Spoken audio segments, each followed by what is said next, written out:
Ons doen die 57ste voorlesing uit die boek Openbaring en ons lees Openbaring hoofstuk 13. En ek het 'n dier uit die see sien opkom met 7 koppe en 10 horings, en op sy horings 10 krone en op sy koppe 'n naam van godslastering. En die dier wat ek gesien het, was soos 'n luiperd en sy pote soos die van 'n beer, en sy bek soos die bek van 'n leeu, en die draak het hom sy krag gegee en sy troon en groot mag. En ek het een van sy koppe gesien, net of dit dodelik gewond was, en sy dodelike wond is genees. En die hele wêreld het verwonderd agter die dier aangegaan. En hulle het die draak aanbid, wat die dier mag gegee het, en die dier aanbid en gesê, wie is aan die dier gelyk? Wie kan teen hom oorlog voer? En 'n mond is aan hom gegee, wat groot woorde en godslasteringe uitspreek, en aan hom is mag gegee om dit 42 maande lank te doen. En hy het sy mond oopgemaak om te laster teen God, om sy naam en sy tabernakel, en die wat in die hemel woon te laster. Dit is ook aan hom gegee om oorlog te voer teen die heiliges en hulle te oorwin, en aan hom is mag gegee oor elke stam en taal en nasie. En al die bewoners van die aarde sal hom aanbid, almal wie se name nie van die grondlegging van die wêreld af in die boek van die lewe van die lam wat geslag is geskrywe is nie. As iemand 'n oor het, laat hom hoor. As iemand krygsgevangenes maak, gaan hy in krygsgevangeneskap. As iemand met die swaard doodmaak, moet hy met die swaard doodgemaak word. Hier is die lydsaamheid en die geloof van die heiliges. Ons het reeds stilgestaan by die dier se afkoms en die dier se voorkoms en die dier se merkwaardige genesing en die feit dat hy aanbid gaan word. Ons staan nou stil vir 'n oomblik by die mag van die dier. Die draak gee die dier 3 dinge: krag, 'n troon en groot mag, sê vers 2. Dit is waarna die profeet Daniël verwys het dat sy krag baie sterk sal word, maar dat sy krag nie sy eie sal wees nie, Daniël 8 vers 24. Daniël verwys ook na die feit dat die anti-kris sy hulp van 'n vreemde god sal kry, Daniël 11 vers 39. Paulus gee dan duidelikheid oor wie se krag sal dit wees en wie hierdie vreemde god is wanneer hy skryf dat die koms van die anti-kris sal wees volgens die werking van die Satan. 2 Tessalonisense 2 vers 9. Die anti-kris se mag sal oor elke stam, taal en nasie wees. Vers 7. Dit verwys na sy wêreldwye invloed en politieke agenda. Hy wil doen onder die inspirerende mag van die duiwel wat geen ander mens voor hom kon doen nie. Dit is om die wêreld te regeer. Dit is waarna die beeld van Nebukadneser verwys, Daniël 2. Dit of dat die hele wêreld die knie voor sy regering moet buig. Of dit nou Alexander die Grote, die keisers van Rome of Adolf Hitler was. Met die groot mond wat aan hom gegee is, wil dit voorkom of sy mag ook daarin lê, vers 5. Sy oratoriese vermoë sal baie mense onder sy mag en beheer bring. Dit blyk of sy groot woorde 'n soort revolusionêre verandering voorstel, Daniël 7 vers 25. Hy sal iets wil doen wat die wêreld in 'n hele nuwe era inlei. Sy idees en planne gaan die wêreld in optimisme agter hom aansleep, net om hulle in groot ellende te dompel, Daniël 8 vers 25. Maar kyk ons dan na die dier se dade wat 'n uitvloeisel van sy mag is, dan sien ons die anti-kris sal baie mense mislei en verlei. Hy aard na sy vader die duiwel, want die duiwel se groot werk lê in misleiding en verleiding. Openbaring 12 vers 9 sê dit, hoofstuk 20 vers 3 vers 8 en vers 10. So sal die anti-kris as 'n vredevors na die wêreld kom, soos uitgebeeld in die oorwinnaar met 'n goue kroon met 'n boog sonder pyle op 'n wit perd, Openbaring 6 vers 2. Wanneer die wêreld verwonderd agter die anti-kris aanbeweeg en uitroep vrede en veiligheid, sal 'n skielike verderf hulle egter oorval, soos die barensnood 'n swanger vrou, en hulle sal sekerlik nie ontvlug nie, 1 Tessalonisense 5 vers 3. Die wit perd van die anti-kris word in die breking van die tweede seël ingeruil vir 'n 4 rooi perd, Openbaring 6 vers 4. Dan word die vrede van die aarde weggeneem en kom die anti-kris se ware kleure uit. Hy wys sy ware kleure en lyk nou net soos sy vader, die vuurrooi draak. Die vuurrooi perd verwys na die swaard wat aan die ruiter gegee is en spreek van die bloeddorstigheid van die anti-kris en die duiwel. Reeds met die verskyning van die engele uit die hemel is aangekondig dat die tyd van die anti-kris regering op groot swaarigheid sal sien, Daniël 10 vers 1. Die woorde groot swaarigheid in Hebreëus beteken letterlik groot oorlog of groot weermagte. Daniël 11, waarin die engele dan hulle boodskap oordra, wys ons juis hierop, dit is oorlog. Geen wonder Jesus het gesê hierdie tyd sal die groot verdrukking wees. Matteus 24 vers 21. Daniël 7 vers 21 sê, en ek het gesien dat hierdie horing oorlog voer met die heiliges en hulle oorwin. Hierdie woorde word basies net so in Openbaring 13 vers 7 herhaal, dat die anti-kris die dier uit die see teen die heiliges oorlog sal maak. Dit bevestig dat die klein horingkie van Daniël 7 die anti-kris is. Hierdie heiliges is nie die kerk of die bruid van Jesus nie. Daar word reg deur die boek Daniël bevestig dat hierdie heiliges die volk Israel is wat tot bekering sal kom, onder andere Daniël 9 vers 19, vers 24, Daniël 10 vers 14. Inteendeel, Daniël 7 vers 27, 'n paar versies na vers 21, word bevestig dat die koninkryk aan die volk van die heiliges gegee sal word. Daniël 8 vers 24 sê direk dat Israel die volk is van die heiliges. As Jesus dan na die uitverkorenes in die groot verdrukking verwys, dan verwys hy nie na die kerk as uitverkorenes nie, maar na sy uitverkore volk, Matteus 24 vers 22. Vir hierdie rede gee Jesus die raad dat die wat in Judea woon, oftewel in Israel, na die berge moet vlug, wanneer die anti-kris, die gruwel van die verwoesting, in die heiligdom staan. Hierdie verwys na die tyd wanneer die wit perd gaan verander in die vuurrooi perd en die anti-kris jag sal maak op Israel, omdat hulle hom sal verwerp. Matteus 24 vers 15 en 16. Daniël 9 vers 26 sê dan, en tot die einde toe sal dit oorlog wees, vasbeslote verwoesting. Ons sal dan met die dier wat uit die see uit opkom, by die volgende geleentheid klaarmaak, en dan ook daarna sal ons begin met die dier wat uit die aarde uit opkom.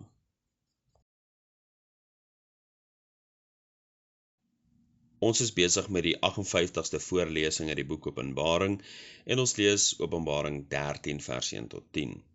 En ek het 'n dier uit die see sien opkom met 7 koppe en 10 horings, en op sy horings 10 krone, en op sy koppe 'n naam van godslastering.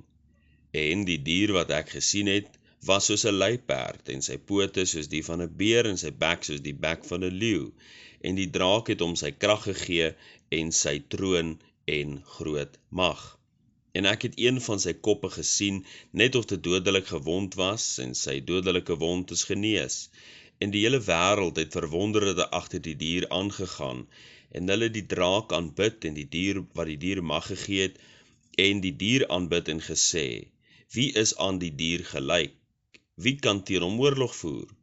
En 'n mond is aan hom gegee wat groot woorde en godslasteringe uitspreek, en aan hom is mag gegee om dit 42 maande lank te doen. En hy het sy mond oopgemaak om te laster teen God, om sy naam en sy tabernakel en die wat in die hemel woon te laster. Dit is ook aan hom gegee om oorlog te voer teen die heiliges en hulle te oorwin, en aan hom is mag gegee oor elke stam en taal en nasie. En al die bewoners van die aarde sal hom aanbid, almal wie se name nie van die grondlegging van die wêreld af in die boek van die lewe van die lam wat geslag is geskrywe is nie. As iemand 'n oor het, laat hom hoor. As iemand kruisgevangenes maak, gaan hy in kruisgevangeneskap. As iemand met die swaard doodmaak, moet hy met die swaard doodgemaak word. Hier is die lydsaamheid en die geloof van die heiliges. Openbaring 13 vers 1 tot 10 is dan 'n verwysing na die anti-kris.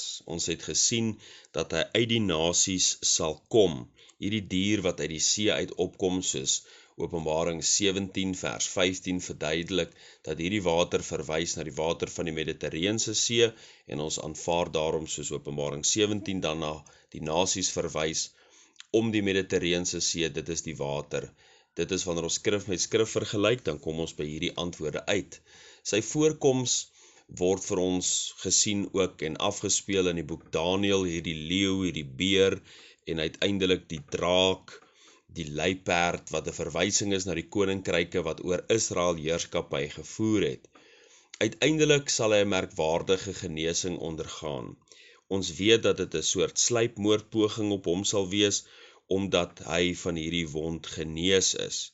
Dit is wat vers 14 van hoofstuk 13 ons ook leer.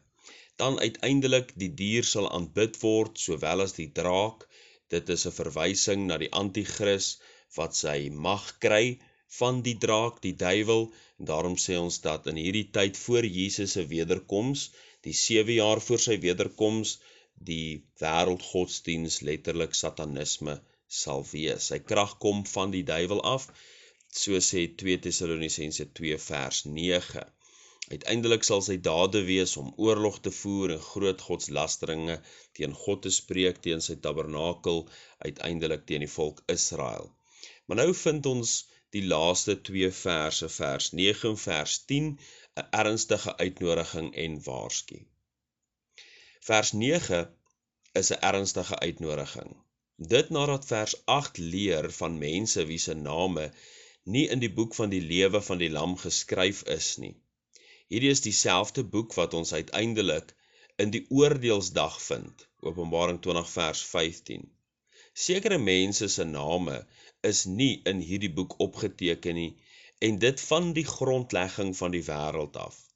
Hulle name is nie opgeteken in die boek van die lewe nie omdat God hulle tot oordeel verdoem het nie, maar omdat hulle self gekies het om hulle nie tot God te bekeer nie.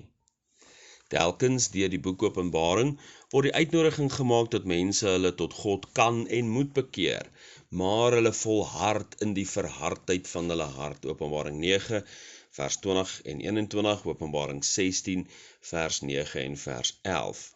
Onthou die belangrike intervalle waar God sy bevestiging gee dat hy siele in hierdie verdrukkingstyd wil red. Hier is dit nie anders nie. Hier is weer 'n uitnodiging dat enige iemand wat 'n oor het om te hoor, tog daarvan gebruik sal maak en hulle tot God bekeer.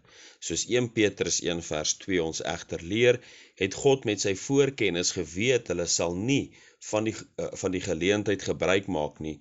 Dit is nie so deur God bepaal nie, maar so deur hom geweet. Vers 10 kan opgesom word in die woorde van Galasiërs 6 vers 7. Moenie dwaal nie, God laat hom nie bespot nie, want net wat die mens saai, dit sal hy ook maai. Vers 10 moet verstaan word in die agtergrond van die anti-kris se oordeel teen die heiliges. Die oorlog van die anti-kris teen die heiliges. Openbaring 13 vers 7, terwyl vers 10 wat dan leer dat die wat in krygsgevangenis of krygsgevangenis maak, sal in krygsgevangenskap gaan, en die wat met die swaard doodmaak, sal met die swaard doodgemaak word, terwyl vers 10 dan verwys na krygsgevangenes en mense wat met die swaard doodgemaak sal word, beteken dit dat elke handeling teen die heiliges terugbetaal sal word aan die een wat dit uitgedeel het. Wat hulle saai, sal hulle maai. Die vers sluit dan af om die heiliges tot lydsaamheid en geloof aan te spoor, wanneer die anti-kris en die nasie saam met hom teen die bekeerde Israel gaan draai. Moet hulle net in geloof en met lydsaamheid, die vermoë om lyding te verdra, vashou aan God.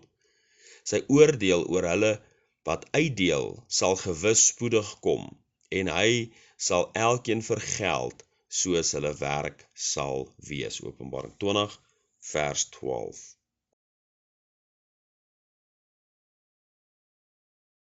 Ons doen die 59ste voorlesing uit die boek Openbaring, en ons lees Openbaring 13 van vers 11. En uit die aarde het ek 'n ander dier sien opkom, en hy het 2 horings gehad, net soos 'n lam, en het gepraat soos 'n draak. En hy oefen al die mag van die eerste dier uit voor sy oë, en hy maak dat die aarde en die wat daarop woon die eerste dier aanbid, waarvan die dodelike wond genees is. Hy doen ook groot tekens, sodat hy self vuur uit die hemel laat neerdaal op die aarde voor die oë van die mense.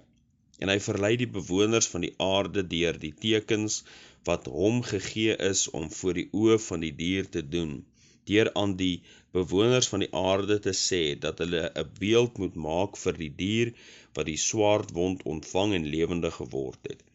En dit is hom gegee om 'n gees aan die dier se beeld te gee, sodat die dier se beeld ook sal praat en maak dat almal gedood word wat die dier se beeld nie aanbid nie.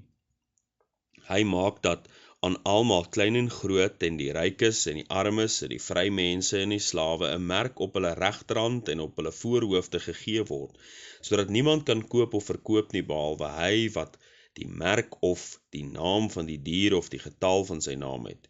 Hier kom die wysheid te pas. Wie die verstand het, laat hom die getal van die dier bereken, want dit is die getal van 'n mens, en sy getal is 666. Ons het in hierdie verse te doen met die dier wat uit die aarde opkom, die valse profeet.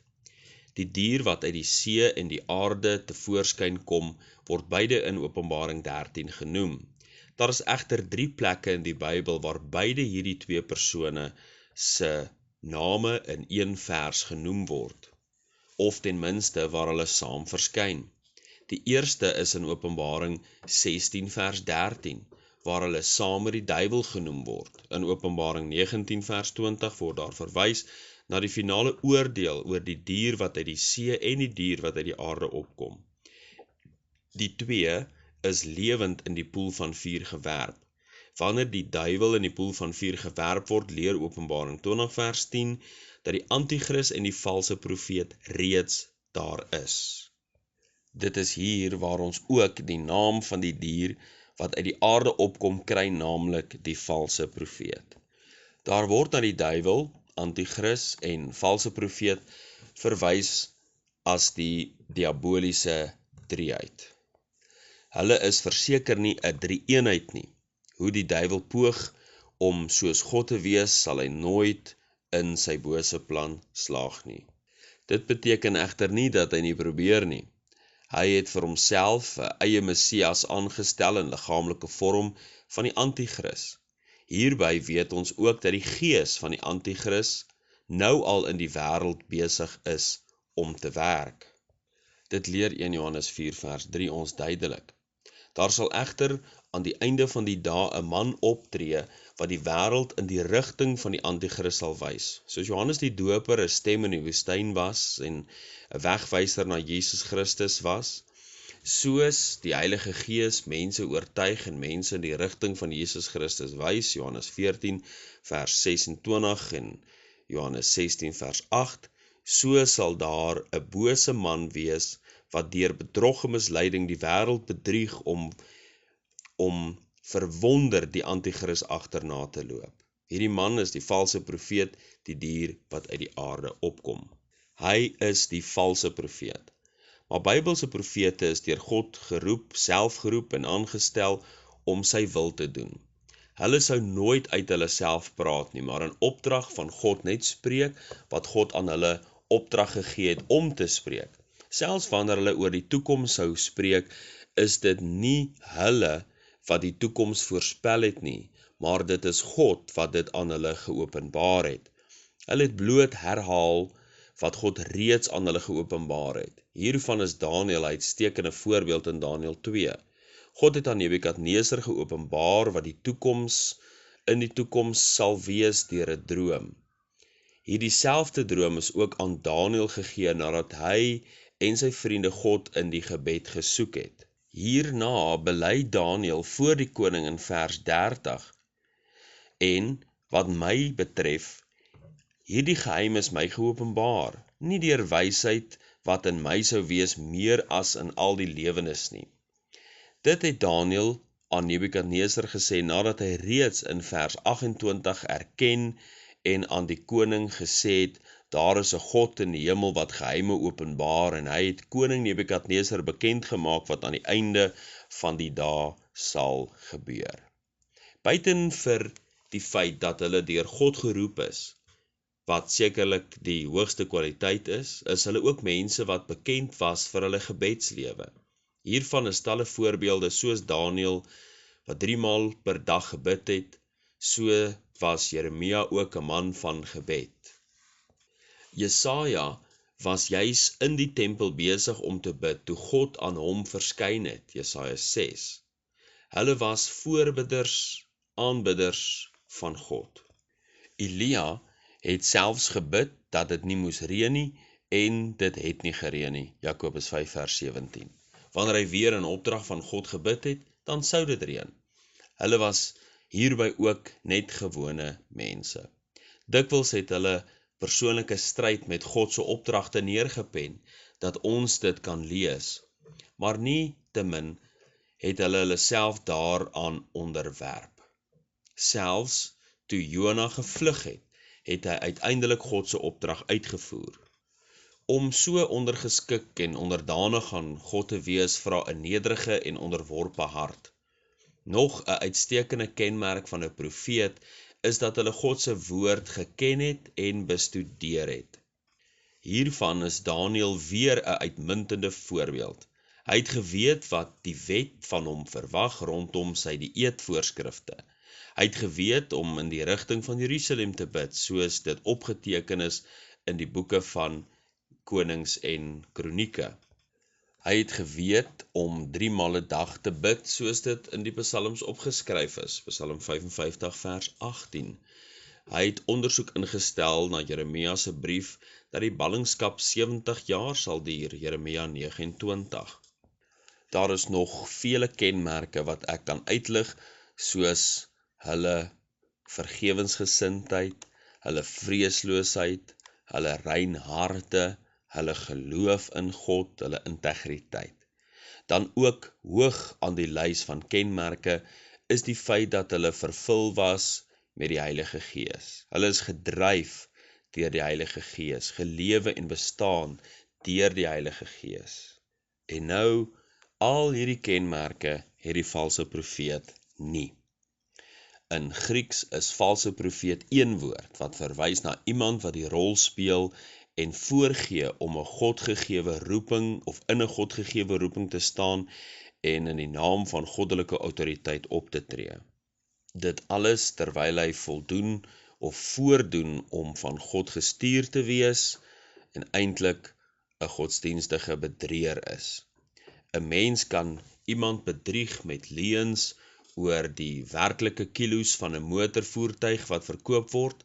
'n Mens kan iemand bedrieg rondom 'n diens wat gelewer is, wat eintlik nie na behore gedoen is nie. 'n Mens kan iemand bedrieg deur 'n front voor te hou. Om iemand te bedrieg rondom sake van die ewigheid is genadeloos en wreed. Dit is boos in die hoogste graad.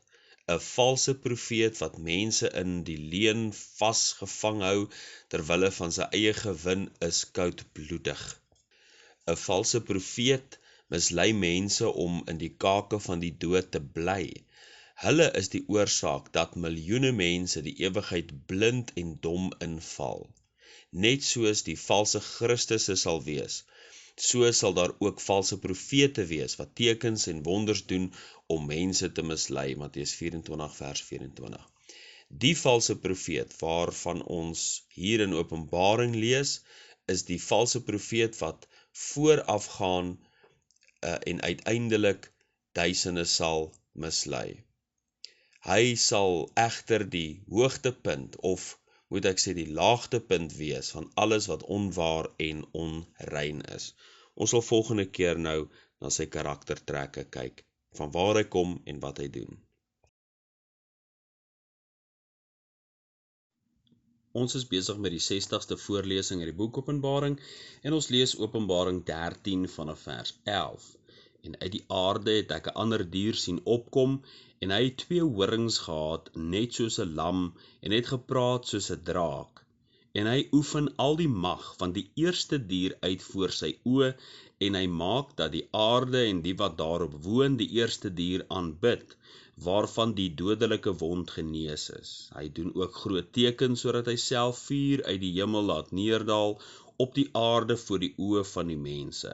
En hy verlei die bewoners van die aarde deur die tekens wat hom gegee is, om voor die oë van die dier te doen, deur aan die bewoners van die aarde te sê, dat hulle 'n beeld moet maak vir die dier, wat die swaardwond ontvang en lewendig geword het. En dit is hom gegee, om 'n gees aan die dier se beeld te gee, sodat die dier se beeld ook sal praat, en maak dat almal gedood word, wat die dier se beeld nie aanbid nie. En hy maak dat almal, klein en groot, en die rykes, en die armes, en die vrye mense, en die slawe 'n merk op hulle regterhand en op hulle voorhoofde gegee word, sodat niemand kan koop of verkoop nie, behalwe hy wat die merk of die naam van die dier of die getal van sy naam het. Hier kom die wysheid te pas. Wie die verstand het, laat hom die getal van die dier bereken, want dit is die getal van 'n mens, en sy getal is 666. Die dier wat uit die aarde uit opkom, is die valse profeet. Kom ons kyk na sy afkoms, vers 11. Ek lees in die Bybel dat God handelend met die mens optree vanuit die hemel. Hy het 'n stort reën uit die hemel laat reën in die dae van Noag. Genesis 8 vers 2. Hy het swavel en vuur oor Sodom en Gomorra laat reën uit die hemel. Genesis 19 vers 24. Hy roep ook woorde van troos uit die hemel uit, soos aan Hagar, Genesis 21 vers 17. Ons lees selfs van 'n groot engelebesending uit die hemel in die dae toe Daniël tot God gebid het oor die toekoms van Israel, Daniël 10. Uiteindelik het Jesus uit die hemel neergedaal in die gedaante van 'n dienskneg, Filippense 2 vers 7. Hy is ook die een wat nadat hy neergedaal het, opgevaar het bokant die hemele, Efesiërs 4 vers 10. Dit is hierdie Jesus wat ons weer uit die hemele verwag, 1 Tessalonisense 1 vers 10, wanneer hy terugkeer met sy wederkoms. Want net soos hy in die hemel opgeneem is in wolke, so sal hy ook uit die hemel in wolke terugkeer. Handelinge 1 vers 11.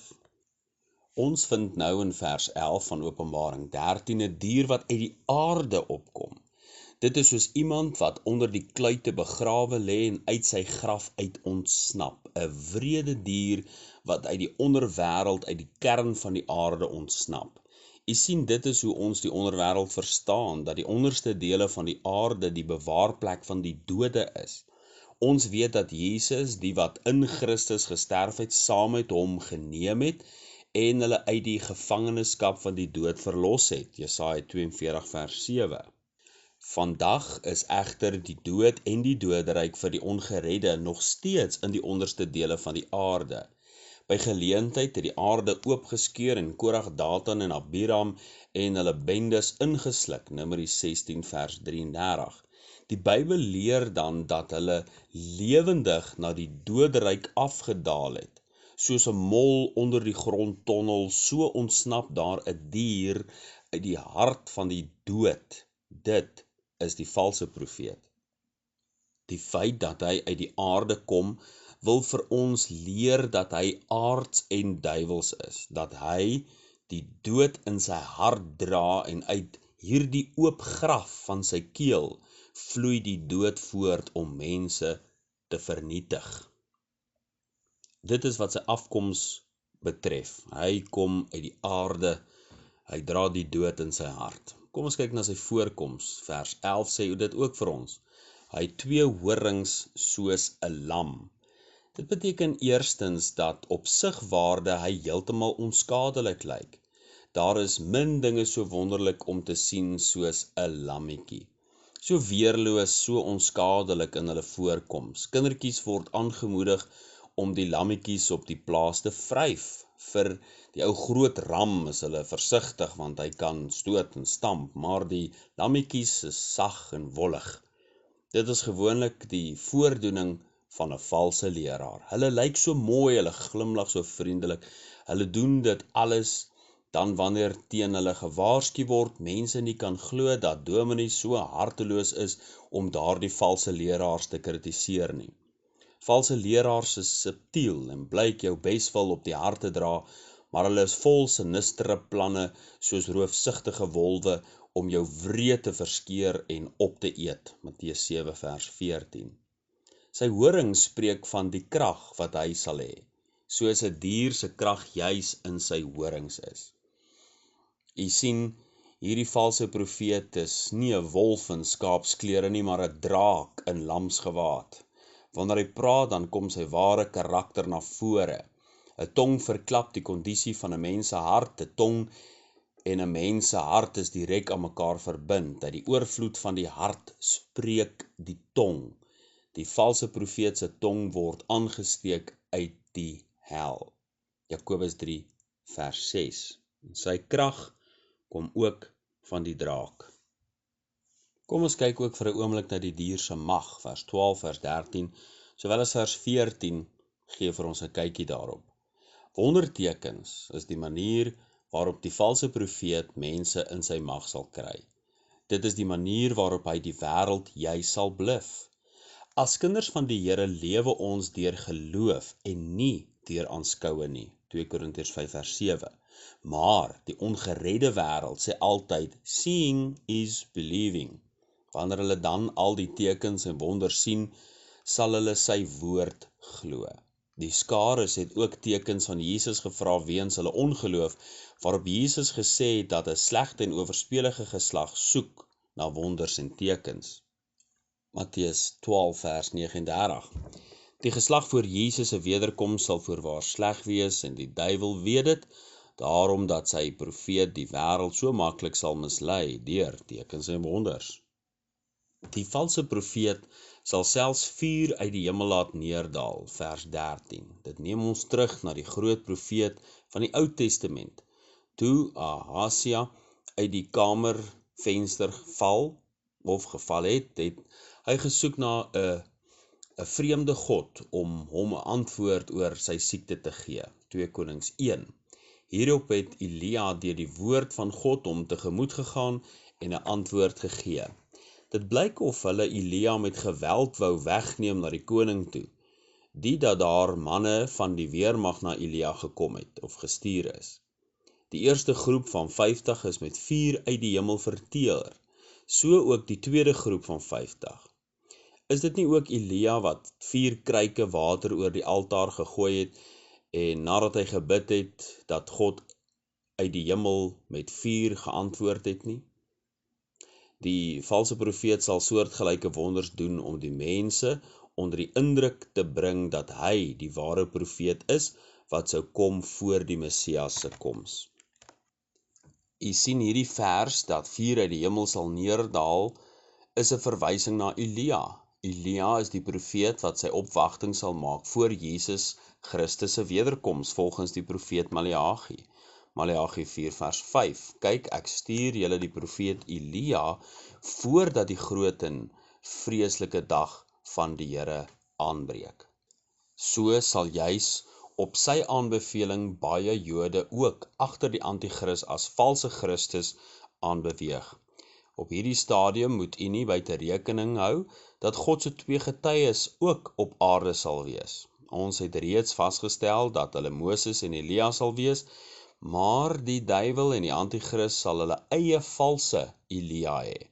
Dit is kompleet soos in die dae van Moses. As hy 'n wonderteken gedoen het voor die oë van Farao, dan het Farao se eie towenaars dit ook gedoen. Eksodus 7 vers 11 tot 12. Dit blyk dat die valse profeet ook juis iets met die anti-kris se groot wond te doen sal hê, aangesien hy juis dit sal gebruik om die bewoners van die aarde te verlei agter die dier aan. Deur sy vader, die duiwel, sal hy, die anti-kris en die valse profeet leuns versprei deur mense met wonders en tekens te bedrieg. Johannes 8 vers 44.